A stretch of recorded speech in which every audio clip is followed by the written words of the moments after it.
तो जी आज जो हम चीज़ कर रहे हैं ये कंटिन्यूएशन में लेक्चर नंबर 14 है।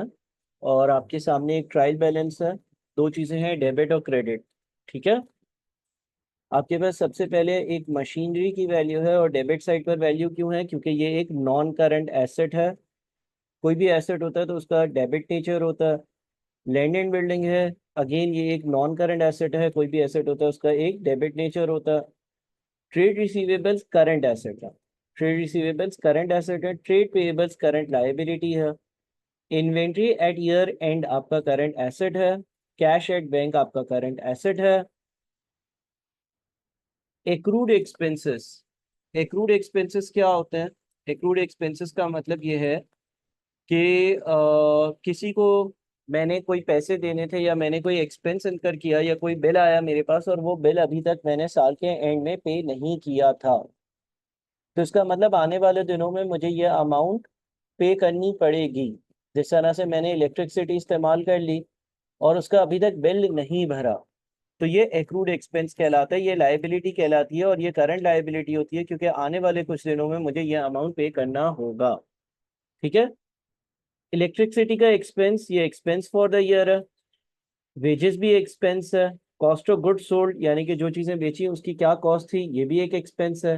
कैपिटल इन इटसेल्फ, कैपिटल के अकाउंट, कैपिटल की एक नेचर होती है। पांच चीजें थी ना एल्सर: asset, liability, capital, expense and revenue.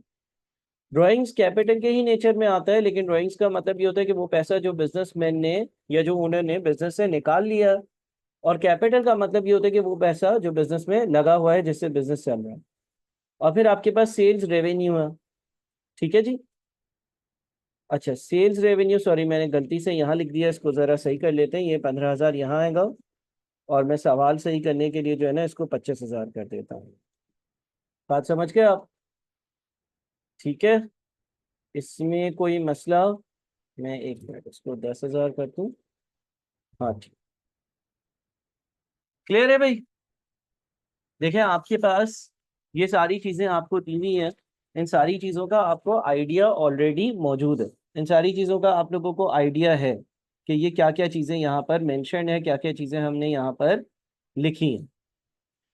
अब लेट से आपको कोई सवाल बोलता है कि आप जो है ना वो कंपनी का statement of profit and loss account बनाओ या स्टेटमेंट ऑफ कॉम्प्रिहेंसिव इनकम बनाओ। स्टेटमेंट ऑफ कॉम्प्रिहेंसिव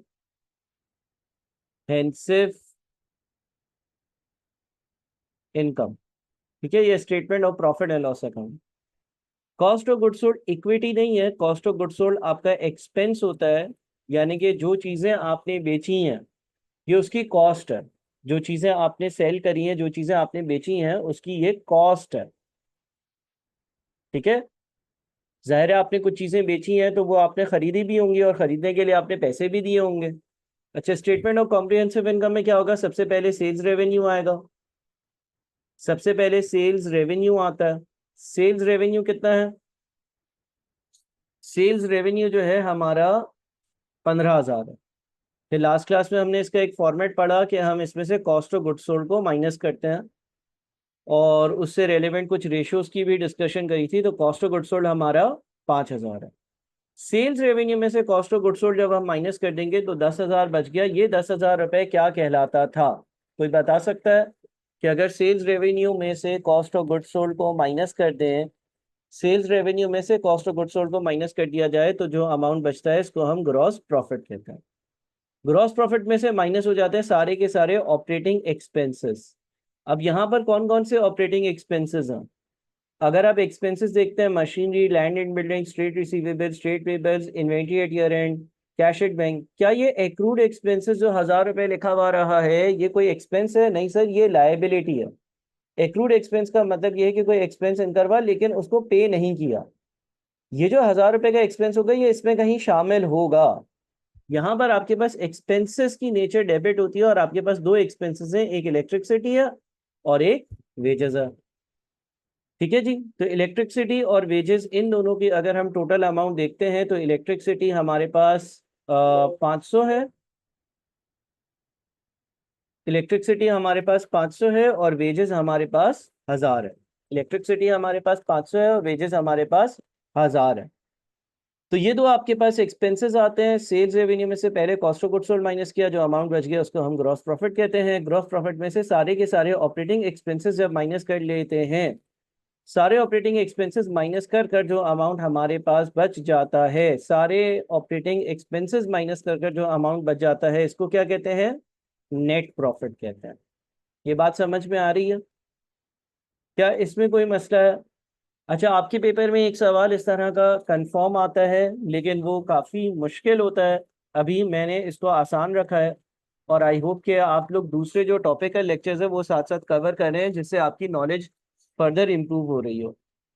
मैंने यहाँ पर ये सोचा कि भाई एक ट्रायल बैलेंस बना हुआ हो, और उस ट्रायल बैलेंस से आपको स्टेटमेंट ऑफ कॉम्प्रिहेंसिव इनकम बनाना हो ना, तो वो कैसे बनेगा? क्या ये बात समझ में आई है? ताकि आपको स्टेटमेंट ऑफ कॉम्प्रिहेंसिव इनकम का आइडिया हो जाए।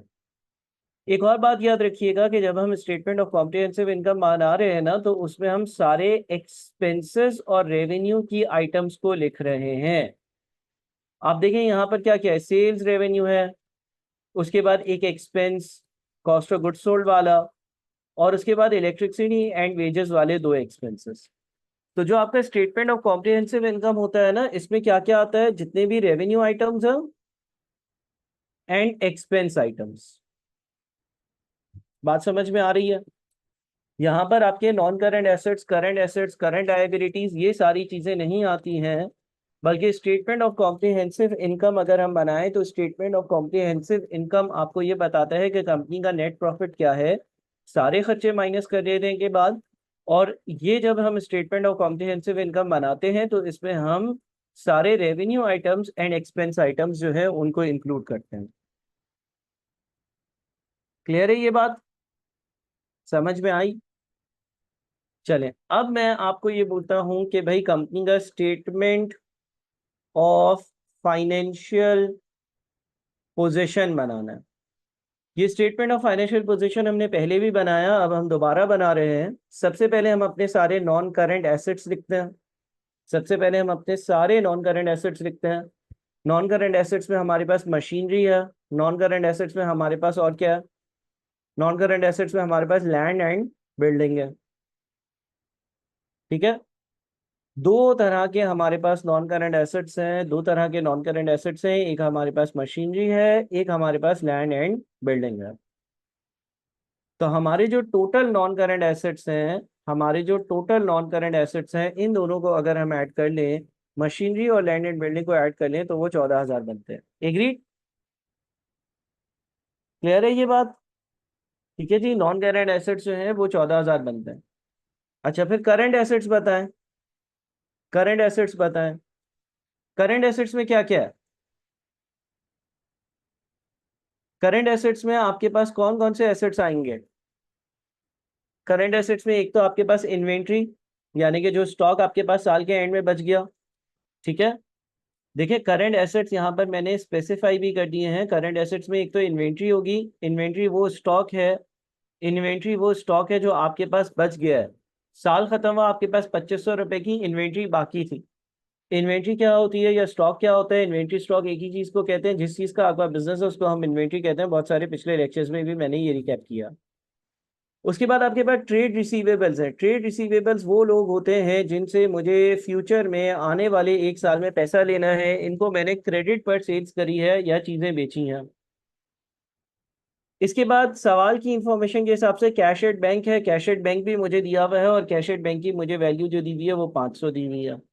तो इसका मतलब ये हो गया कि मेरे पास जो टोटल करंट एसेट्स हैं इस सवाल के हिसाब से 2500, 2000 और 500, यानी कि 5000 के हैं।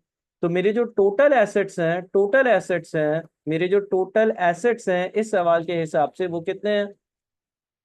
19,000। क्या ये बात समझ में आ रही है? मेरे जो इस सवाल के हिसाब से टोटल एसेट्स हैं वो 19,000 रुपए के हैं। उसमें कुछ करंट एसेट्स हैं और उसमें कुछ नॉन करंट एसेट्स हैं। नॉन करंट एसेट्स वो होते हैं जो मुझे एक साल से ज्यादा का बेनिफिट देते हैं, such as machinery, such as land and building. उन दोनों की वैल्यू का टोटल लिखा।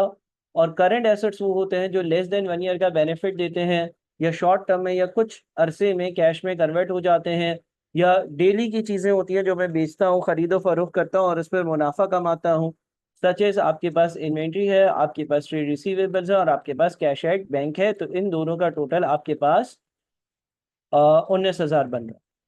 जितना आपका एसेट्स का टोटल बनेगा उतना ही टोटल आपका किस चीज का बनना चाहिए, जितना आपका एसेट्स का टोटल बनेगा उतना ही आपका कैपिटल और लायबिलिटीज का टोटल बनना चाहिए, उतना ही आपका कैपिटल और लायबिलिटीज का टोटल बनना चाहिए। अच्छा, ये सारे करंट एसेट्स मैंने अभी तक लिख दिए हैं, करंट और नॉन करंट एसेट्स में मेंशन कर चुका हूं। ये दोनों भी मेरे करंट एसेट्स हैं, ये भी मैं मेंशन कर चुका हूं। अब क्या बच गया सर? लायबिलिटीज दो हैं, एक तो ट्रेड पेएबल्स है और एक एक्रूड एक्सपेंसेस है। तो चले, और दोनों करंट लायबिलिटीज है ना, तो हम लिखते हैं करंट लायबिलिटीज। करंट लायबिलिटीज में क्या क्या आएगा? एक तो ट्रेड पेएबल्स आएंगे, ठीक है, और एक एक्रूड एक्सपेंस की वैल्यू आएगी। ट्रेड पेएबल्स कितने हैं? ट्रेड पेएबल्स 1500 है, और एक्रूड एक्सपेंसेस कितने हैं? एक्रूड एक्सपेंसेस जो है वो 1000 है। कितना हुआ ये? 2500 हो गया। एग्री करते हो? ठीक है। अच्छा, अब इसमें कैपिटल अगर ऐड कर दिया जाए तो वो 19,000 पर आना चाहिए। अगर 19,000 पर नहीं आ रहा तो इसका मतलब ये हो गया कि हमने कहीं पर कोई गड़बड़ करी है, कोई गलती करी है। ठीक है जी। 2500 रुपए के मेरे क्या है? पेएबल्स और एक्रूड एक्सपेंसेस हैं। 2500 रुपए के मेरे पेएबल्स और एक्रूड एक्सपेंसेस हैं। अब हम आते हैं कैपिटल की तरफ। अच्छा, अब देखो कैपिटल से रेलेवेंट दो चीजें, ये दोनों भी अकाउंट फॉर कर ली ना हमने। ये हमने स्टेटमेंट ऑफ फाइनेंशियल पोजीशन, जितना भी ग्रीन कलर है वो स्टेटमेंट ऑफ फाइनेंशियल पोजीशन है। जो जो चीजें ग्रीन से कलर्ड है वो स्टेटमेंट ऑफ फाइनेंशियल पोजीशन पर आती है। स्टेटमेंट ऑफ फाइनेंशियल पोजीशन पर क्या क्या आता है? स्टेटमेंट ऑफ फाइनेंशियल पोजीशन पर कंपनी के,